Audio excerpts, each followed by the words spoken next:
Hey, it's Sam from Sugar Spun Around, and today we are making chocolate chip banana bread cookies. So in my opinion, the only thing better than really good banana bread is a chocolate chip banana bread. The only thing better than that is a chocolate chip banana bread cookie. This is my own creation. I'm excited to share it with you, so let's get started by preheating our oven to 350 degrees Fahrenheit. Obviously, today's recipe is going to be using some bananas. Fun fact about bananas, they are mostly water. So in order to make this recipe turn out the way I wanted it to and like nice and cookie-like, not cakey-like, we are going to brown our butter, which is going to cook out a lot of the water and also give these cookies an out-of-this-world depth of flavor. So you'll need 1 cup of unsalted butter. We're going to add this right to a pan. I'm also going to toast the nuts that I'm using for this recipe at the same time. I feel like a good banana bread has either chopped walnuts or chopped pecans in it, so I'm using a cup of chopped pecans. Can't talk today. So we're going to toast these at the same time as we're browning our butter. Start with your heat a little bit below medium. You don't want it to be too hot or you're going to end up burning the nuts or burning the butter. Both of those would be bad. We want to take this nice and slow, at least in the beginning. So once our butter is melted, just keep stirring it. If nothing's really happening and it's not bubbling, turn your heat up a tiny bit, but remember, start on a lower heat because you don't want to burn anything. So as this butter's browning, you're going to notice it sizzling and popping and fizzing. Just keep stirring while this happens. That way nothing is burning to the bottom of the pan. And then once you notice the sizzling and popping slowing down, just keep a really close eye on it because we're looking for everything to turn brown, and it's even a little bit harder to tell because we have these nuts in there. And make sure you have a heat-proof bowl ready because we are going to be pouring our butter into this as soon as it's browned. Put this right over here. So the mixture is still really foamy, but all of the bubbling that was happening has really slowed down. I can feel the butter starting to stick to the bottom of the pan, and if you were to use a spoon, you would be able to see some brown bits. So we are going to remove this from heat and pour it into our heat-proof bowl. All right, this is going to need to cool, so we're just going to set it aside. And now let's prep our bananas. You're going to need 2/3 cup of mashed banana. That's 170 grams if you're weighing it, which I'm going to. Makes it a little easier. And I have some really old bananas here. In fact, a lot of parents can probably empathize with me. You know how like one week your kids are like, oh, we love bananas. We ate all the bananas. How come we didn't buy more bananas, Mom? So the next week you're like, all right, I got this. I'm gonna buy extra bananas and everyone will be happy. And then the kids don't eat the bananas. Yeah, that's where today's recipe came from. So we're gonna mash these up.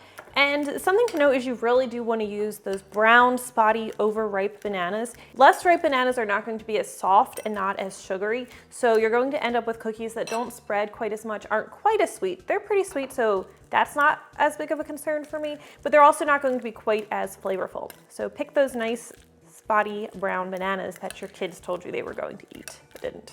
Let's mash these up really well. Banana's nicely mashed. I'm gonna set this aside. And our butter is still too warm to be adding any sugar to it. Never add sugar to warm butter. It'll melt the sugar. You'll end up with a super greasy dough. So I'm actually going to pop this in the fridge for it to cool down a little bit faster. That way we can get on with this recipe. We're not trying to make it cold. I'm just trying to cool it down faster. I want to be clear on that. You want the butter to still be melted when you use it. Now, while that is cooling down, we'll get our dry ingredients together. This is 3 3/4 cup or 470 grams of all-purpose flour. We're going to add a teaspoon of baking soda, a half teaspoon of baking powder, and a teaspoon of table salt. Now for a little extra flavor, I'm going to add just a little bit of ground cinnamon. It's very, very subtle. If you like more cinnamon, you can bump this up to a teaspoon, or you could alternatively omit it if you don't like cinnamon. But I like that really, really subtle hint. That's a half teaspoon if I didn't say that out loud. I just said it in my head. Sometimes I do that. All right, let's whisk everything together, get this nicely combined. Let's check on that butter. Most likely your butter's still a little warm at this point. I'm going to pour it into the banana. Remember, we don't want to add the sugar yet, but we can pour it into the banana. I'm pouring it into the banana instead of pouring the banana into it because the bowl is just also very hot or still very warm. I'm keeping it warm. This will help cool it down faster. Remember, no sugar added until this is nice and cool. And the banana will help cool it down. You know, I could have saved myself a lot of dishes if I had just mashed the banana right in this bowl, but here we are because we need to combine everything in a larger mixing bowl. How many bowls will I use today? Make sure you scrape out all that butter because we do not waste butter around here, especially if it is brown butter. All right, once this is cooled down and isn't warm to the touch, we're going to add our sugar, starting with 1 cup or 200 grams of granulated sugar and 2/3 cup or 166 grams of firmly packed light brown sugar. And we'll stir in the sugar. I'll make sure that when I put this on the blog, I will tell you to mash your banana in the larger bowl to save you that extra dish. I hate doing dishes I don't have to do. All right, next up, our eggs. You want to use room temperature eggs for today's recipe. You want large eggs. And we were talking about eliminating water from this recipe. So you know what else has a lot of water in it? egg whites. So we are going to just not use them. We are going to be using 2 egg yolks, and these should be room temperature yolks because cold ones could end up seizing our butter and making our batter just not as nice as we want it to be. I'm gonna try to drop off that egg white. That protein is just hanging on there. There we go. I like matte brown egg. Very proud of my chicken sometimes. If you don't want to waste your egg whites, use them to make meringues. It's a great way to use them up. We're also going to add 1.5 teaspoons of vanilla extract. Stir everything together. It smells so good. Okay, dry ingredients. We already have these whisked together, so we're going to gradually add them to the wet ingredients. I like to do this in like 3 or 4 parts. The dough can be a little bit dry. Let's fold everything together. All right, next up is our chocolate. Remember, these are chocolate chip banana bread cookies. No one is probably out there looking for this specific recipe, but consider yourself lucky if you found it because it's amazing. We're going to add 2 cups of chocolate chips. Use your favorite kind. I am using a mix of classic size semi-sweet chocolate chips and mini semi-sweet chocolate chips, but if you want to use milk chocolate, that's fine. I won't even judge you if you use white chocolate. It might be a little sweeter, but use your favorite chip. Add these into the bowl. Let's mix everything up. All right, so if you want to chill this dough, you can. You can cover it, pop it in the fridge, it'll chill just fine. However, you don't have to chill it. Just one thing I love about this recipe, we're going to bake it right away. So I like these to be nice, giant cookies, so I am using my large cookie scoop. I'll try to remember to link to this. Leave me a comment if I forget, because I forget a lot of things. This is a 4th cup sized measuring scoop. If you're weighing it, it's about 95 grams of cookie dough. And we are going to drop these on a parchment paper lined baking sheet. Space the cookies about 2 inches apart because they're going to spread some. Now you can roll this cookie dough if you'd like. That will give you more uniform looking cookies, or if you just pack it really nicely into the measuring cup, you don't have to roll them. I'll roll half and not the other half so you can see how they look. The dough will seem a little bit greasy on your hands. That's typical for it. Don't panic. When I talk about it being like greasy ruined from the sugar going into warm butter, I mean like the dough is like not workable.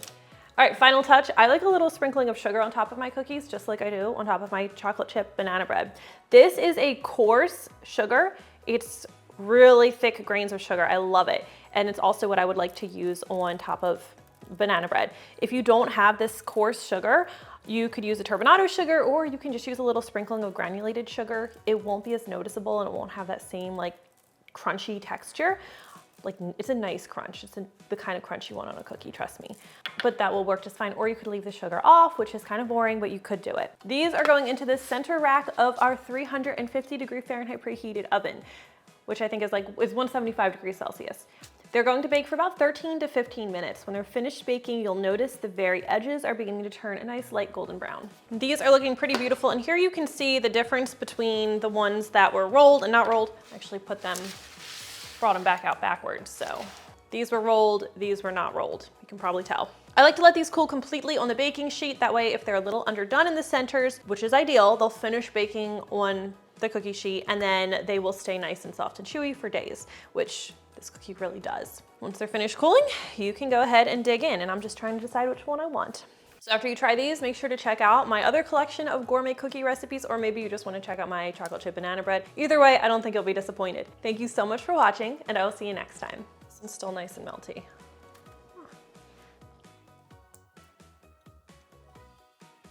That is an excellent cookie. Make sure you have a heat-proof, my goodness, I can't talk today. Whoa. So we are going to eliminate the water. Otherwise, my goodness, I'm gonna break something.